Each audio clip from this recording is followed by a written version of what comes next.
नाही त्या सगळ्या रक्षाबंधनाचं? नाही, शेवटी असं आहे की बघा, हे आपल्या सण परंपरा, आपली संस्कृती, ह्या गोष्टी तर तुम्ही कोण आहात याला महत्त्व नसतं, की शेवटी त्या प्रत्येक माणसाच्या आयुष्यात त्याला एक वेगळं महत्त्व असतं, वेगळं स्थान असतं. आणि तेच मला असं वाटतं की त्यातनंच हे सगळे आपण साजरे करतो. त्यामुळे मंत्री वगैरे हा विषय नंतर आहे, पण हे नातं आहे, या नात्याची ती एक भावना असते, ती या निमित्तानं राखीच्या माध्यमातून ती व्यक्त होत असते.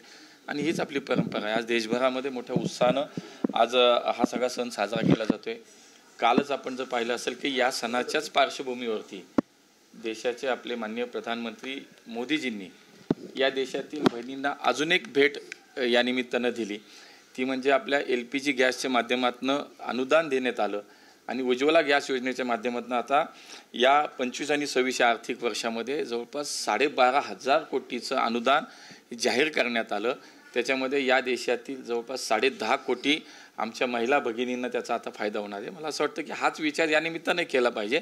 संस्कृती परंपरा ही जतन करत असताना शेवटी त्या व्यवस्थेला त्या स्तरावरती मला असं वाटतं की घटकांना त्यांना मजबूत करणं, त्यांना आत्मनिर्भर करणं आणि त्यांना सक्षम करणं, ही भावना मला असं वाटतं देशाचे प्रधानमंत्री जपतायत. ते नेहमी म्हणतात की विरासत भी है और विकास भी और विरासत भी.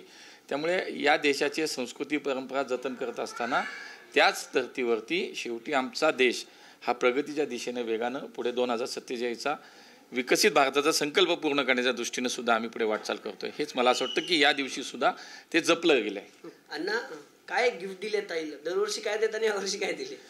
त्याच्यात काही बदल नाही झाला. साडी दिली जाते, ती यावर्षी साडीच दिली.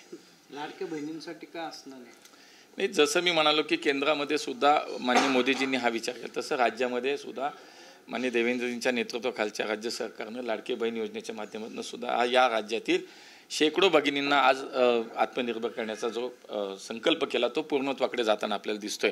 त्यामुळे दरवर्षी ठरल्याप्रमाणे आमच्या बहिणींच्या अकाउंटला पैसे जमा होतात आणि त्यातनं त्या वेगवेगळा व्यवसाय केला जातोय, धंदा केला जातोय. त्यानंतर कुटुंबाला एक आर्थिक हातभार त्या निमित्तानं लागतो. मला असं वाटतं हेच प्रयत्न राज्यात सुद्धा सुरू आहे. तिसऱ्या महापालिकेचा विषय सातत्याने कालच विषय झाला, दादा बोलले, साहेब कोणी बोलले नाही, त्याच्यामध्ये माननीय मुख्यमंत्र्यांनी सुद्धा काल स्पष्टता दिली आहे. माननीय उपमुख्यमंत्री अजितदादा सुद्धा बोललेत.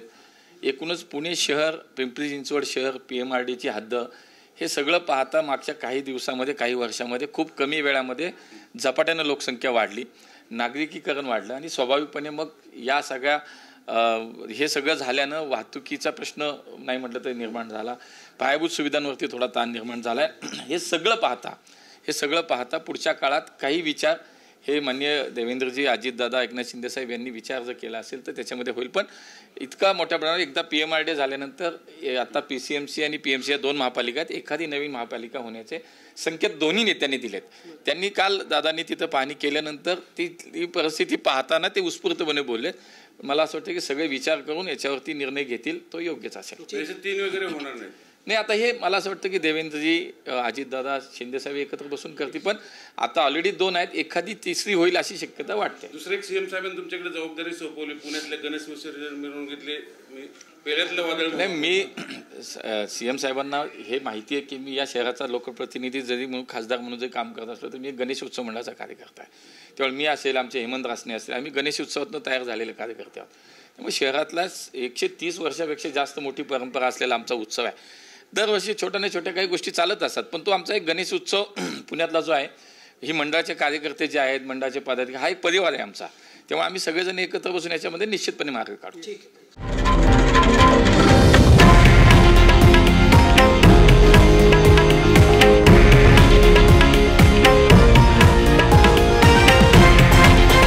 हे आहे देशातील नंबर 1 न्यूज नेटवर्क आणि आपण पाहत आहात TV9 मराठी, एकमेव.